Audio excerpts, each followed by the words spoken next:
Today we're going to be discussing the interview that Melanie Gibb had with Nate Eaton after she went on the stand. So we're just going to go over some of the big moments from that and what we learned. Now, right off the bat, he asked her, what were your overall thoughts? And she's like, well, it was quite the experience. And she was grateful to be able to get up there and share the information that she had. Now, I think that this brings up a theme that we see with Melanie Gibb, is that she's constantly wanting to share, constantly wanting to teach, constantly wanting to impart knowledge. Now, she said a few other things. She said, obviously it's hard to discuss some of those things. And she said, yeah, I've been curious because I've known for a long time that I'm going to take the stand at some point. So I was curious to see what it was like. And she did say that, it was hard. She felt like she learned that she was stronger than what she really is. And she felt like there were some good aspects to it. One of the biggest things being that she got to meet Larry and Kay Woodcock, and she talked about what wonderful people they were. Very quickly into this, Nate goes into some hard-hitting questions that the public's been wondering. The biggest thing: why didn't she do anything way back when over the zombie talk? Now, her answer to this is very interesting in how she delivers the answer and the order of the information that she gives. The first thing she says is that, no, I didn't get on video with Nate to make myself look innocent or guilty. I went on video and did those interviews for the kids. Now, I think there's a couple of things that are really interesting right off the bat with that. First of all, that's the first thing that comes out of her mouth, because it's completely not answering the question, number one. But number two, she just finished saying that she knows that she's going to get up there and testify. She knew she was going to testify for a long time, yada, yada, yada. So I guess one aspect of me feels like, well, if you knew you were going to be testifying for quite some time, she just stated that, why would you have gone on a public platform before and talked about anything with the case? I think we can see that she was definitely reserved in some things in those early interviews that she did for, fear of messing up the case or whatever. But if it was for the children and you already knew behind the scenes all this was going on, why go on there if there wasn't another motivation going on outside of just trying to bring justice? Because clearly behind the scenes that was going on. Now, she says she also did this for the purposes of doing some kind of good. She said that she could see a lot of people were believing like these beliefs and whatnot that Chad was serving. And so she wanted to go in there and be able to present information that could allow people to make their own decision about those beliefs, whether they, believed in them or not. So I think that aspect is very interesting, because at some point it does seem like she was in some gray zone of belief with those herself. And again, it comes back to this whole kind of dynamic of wanting to impart knowledge, wanting to teach, this type thing. I feel like the average person would hear just like 5 seconds of some of Chad Daybell's stuff and be like, yeah, no thanks. And then she finally says, if it leads to death, is it true? And, I agree with her there. So Nate kind of circles this back around, because remember, we haven't really gotten a firm answer about the whole zombie thing. And Nate says, well, you said before that they were always saying these things that were really kind of out there. And so, the zombie thing really wouldn't be that far of a reach. And she agrees with this, and she says, they never really talked about harming people. They were just talking about like praying and, praying spirits away and things of this nature. So, there's that disconnect going on there. But here we finally have the answer to that. So the aspect of just all this information shoved in front of that, I find to be very intriguing. Now, she also says, look, they were always predicting stuff that never happened. Like every week, every month, they were coming up with these predictions. So I guess my thing is this, if they were always talking in such a way that made zombie talk not that far out of the reach, they're making these predictions constantly that just never came about. At a certain point, you would have to say, well, why associate with them? Why spend the weekends with them? Why do all these recording of podcasts with them? Why lie for them? At what point do your actions speak louder than words? Because there seems to be some kind of breakdown in what I see of being like, okay, well, these people are pretty much just BS. And I don't believe anything. But then over here, the actions look completely different. Now, another aspect, and we're actually going to be doing a podcast episode on this, is her book, Feel the Fire.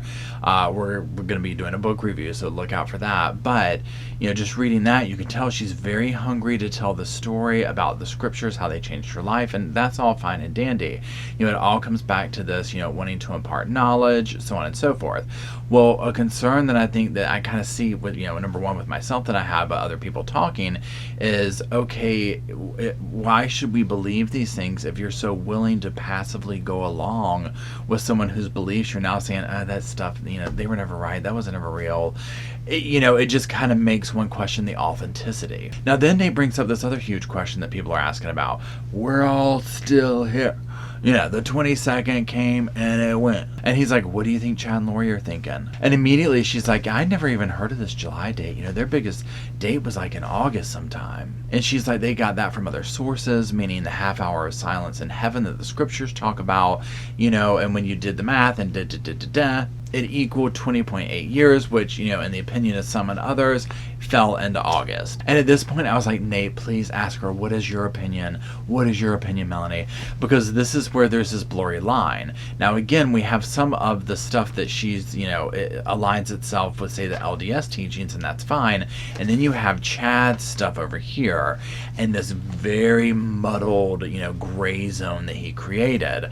And so I think that is really clouding the water, so to speak, with a lot of these beliefs, because on one hand we hear Melanie say, oh well, this, they don't know what they're talking about here, and then she'll kind of come out with this over here that you're like, well, hold on, which road are we going down here? Let's pick a lane. And she even does say, well, you know what, we're all still here, aren't we?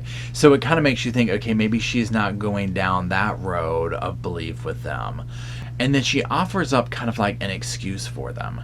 And I think this part's also interesting because I think that we see this happen a lot in situations like this where, a prophet is, predicting things that never happen. And she's essentially like, look, I don't think they ever thought it was going to be like the end of the world, but more like a transition period. And so I'm like, okay, well, here's the cop-out. Because, y'all, let's be honest. I mean, if there was a year that you could sit here and say potentially that everything's going to come to an end, or that a major transformation is going to take place in the way we all live, hello, 2020 would be it. I still feel like if I was going to predict the end of times, I would literally be like, you know what, it's going to happen in 2235. Get ready for it. Start stocking the fridge. Because who's going to know? Now, Nate brings the interview back around to like, what it was for, what is going on. And he's like, what, since we talked last, a lot of really tragic things have happened. And he wants to know, which a lot of us are curious too, what is your message to Lori and Chad? And she like gets all up in the camera. And she's like, I hope they can see that this is pure evil. That their ultimate plan of like being together forever literally is not going to happen. And she's like, they're going to be locked away for the rest of their lives. They're never coming out. And she's like, all your predictions and revelations never happened. So those words coming out of her mouth, I'm like, yes, okay, this is good. This is what we're thinking. Yeah, because it is true. This whole ultimate plan of them to lead this group and be together and do whatever. They literally created a situation where they're never going to really even talk to each other again until maybe the next plane. Now, Nate starts to wind down this interview, and Melanie's like, whoa, whoa, whoa, whoa, whoa, whoa, whoa, whoa, buddy, we're not done yet. And then she's like, we didn't talk about the phone call that was released. And she gets really perked up about this. And we're talking about that secret phone call that she made to Lori and recorded. And then she says, you know what? I really wanted to share it, but I didn't for the sake of the courtroom. But I really feel like it gives like an inside look at how Lori and Chad are, as well as my dynamic with them. And she's like, it was really hard to hear my own voice, but I'm really grateful that I was able to like share this information. And again, just this whole thing that comes back to sharing information, sharing knowledge. And granted, yeah, we're glad that she did that too. This is a good thing. I'm not going to totally rag on her. I'm glad that she did that. I would question some of the motives behind it. I don't think they're probably as sincere, but at least we have the evidence. And Nate pops in and he's like, yeah, you know what? We had a story ready to go, but we honored Melanie's wishes. She did not want that to be put out there, before court, which I appreciate that from her. And also from Nate. You know what? Nate is so awesome. He is just like this, it seems like this regular guy, doesn't seem like your usual reporter. He just seems like someone who you could just sit and talk to and not feel like they were pining for information or anything like that. Like his morals and ethics and all that type stuff is just really on point. Now, one thing I cannot tell, though, is in all these discussions that he's having with her, I'm like, is he just extracting information from her? Like in the context of, hey, Melanie, what do you got to say? Or is he trying to like set her up to get more and more comfortable to, in a sense, kind of keep exposing herself? Because I feel like there's things that come out in between the sentences in between what she's saying, you know, all this type of stuff that paints a different picture than what some of her actions show. Again, allegedly, she has no deal, she has no representation, and she's saying some pretty major things on the stand. So I'm very curious to see if any of this will come back to haunt her. Now, if you want to look at my other commentary on this case, just click the videos that are popping up. Thank you for watching. I'll talk to you soon.